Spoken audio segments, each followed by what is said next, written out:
बे सुबुङा सोर नोंथांमोनहा मिथिगौना? बिथाङा जाबाय मन कुमार बसुमतारी उरुफे मन्डा।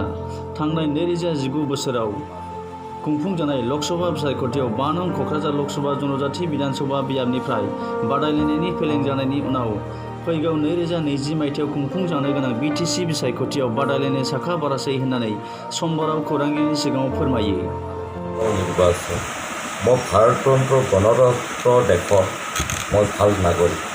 মই NRC আছে, ভোটাৰ লিষ্টত আছে, চাপৰি পিছনি চাপাগুৰি বৰমা সমষ্টিটো আছে, কোকৰাঝাৰ পশ্চিম কোকৰাঝাৰতো আছে। গতিকে মই হাৰা জিকাটো ভাগ্যৰ কথা আৰু লগতে সমাজে আপোনাৰ হৈ ছাপৰ্ট কৰিব লাগে জনতাই। তথাপিও মই খেলি ভাল লাগে, খেলি থাকোঁ। এইবাৰ খেলিম বুলি ভাবিছোঁ, কিন্তু হীৰাফৰণী আৰু প্ৰমোদ বড়োৰ লগত বুজা-পৰা কৰি পেলাই যোৱা লোকসভা নিৰ্বাচনত মই নিজৰ নমিনেশ্যন কেঞ্চেল কৰাই লৈছোঁ। মই ST হৈ পেলাই মই SC লিখিব দিছোঁ, গতিকে মই কেঞ্চেল হ'বই, আইন বেলেগ হয়।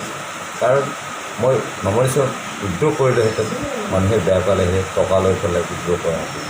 গতিকে মই হীৰা বড়ো ভাইসকলক প্ৰমোদ বড়োক কুলজি ব্ৰহ্মক নিৰ্ণয় কৰিব দিছিলোঁ। অসমীয়া ভাষীক মই হীৰাফৰণী। মই হীৰা জিকাৰ কাৰণে মই এতিয়া হীৰাৰ হৈ কাম কৰি আছোঁ। আগন্তুক অহা দিনকালৰ পৰা মই কৰি থাকোঁ। গতিকে মই বাইবাগ মুছলপুৰ বাক্সা মোৰ লোকেল সমষ্টি আছে 24 নং মুছলপুৰ সমষ্টি MCL। যোৱা প্ৰথম নিৰ্বাচনত মই হিতেশ বসুমতাৰীৰ লগত মই কংগ্ৰেছ সমৰ্থিত নিৰ্দলীয় প্ৰাৰ্থী হিচাপে প্ৰাৰ্থিত আগবাঢ়িছোঁ। সাধাৰণ ভোটত মই হাৰি গৈছোঁ 2005। তাৰপিছত মই ভাবিছিলোঁ নিৰ্বাচন নাই, খেলিম বুলি, কিন্তু মনে নকয়। গতিকে এইবাৰো খেলিম বুলি ভাবিছোঁ।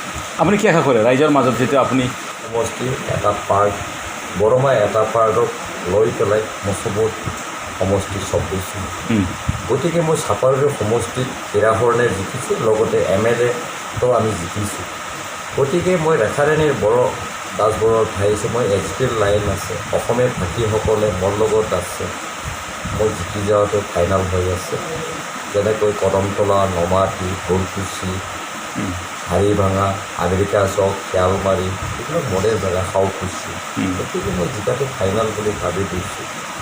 মই যি দেখিছোঁ ভাৰতৰ বৰ্তমান যিখিনি নিৰ্বাচন আহি আছে, টকাৰ লগত জিকিব নোৱাৰে।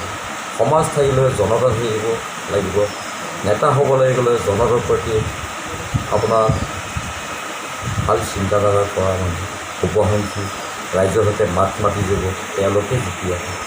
আজিকালি মানি পাৱাৰ আৰু মাৰ্চেল এইবিলাক মানুহবিলাক বুজি পোৱা হৈ গৈছে।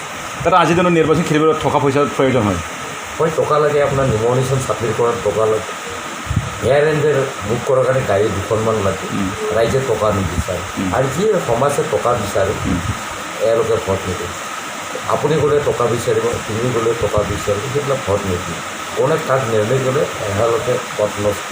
গতিকে মই আজিলৈকে হীৰাফৰণী সিদিনাখন জিকিব, আমিতো কাকো পইচা দিয়া নাই, আমিতো পইচা দিয়া নাই।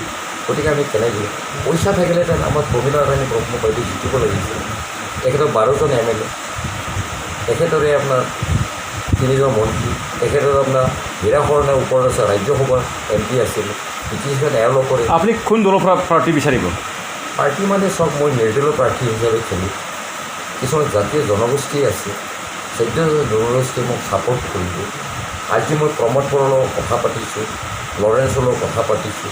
আসন বুজাবুজি মাধ্যমেৰে আমি আগবাঢ়ি যাব লাগিব জনতাৰ কাৰণে।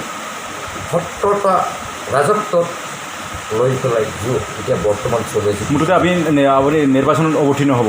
ফাইনেল মই জিকি যোৱাটো ফাইনেল বুলি মোৰ এটা বিশ্বাস আছে। ইমানেই আৰু চব এটা ৰাজনীতিক নেতা হ'বলৈ গ'লে কিছুমান ত্যাগ কৰিব লাগিব, নিজৰ স্বাৰ্থক ত্যাগ কৰিব লাগিব। ফেমিলি ৰয়েল ৰাজনীতি কৰিলেই নহ'ব গণতন্ত্ৰ দেশত।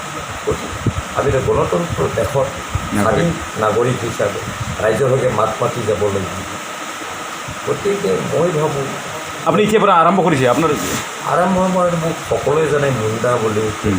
এভৰি পাৰ্চন এভৰি নাগৰিকে মোক জানে অসমখনৰ মুণ্ডা বুলি।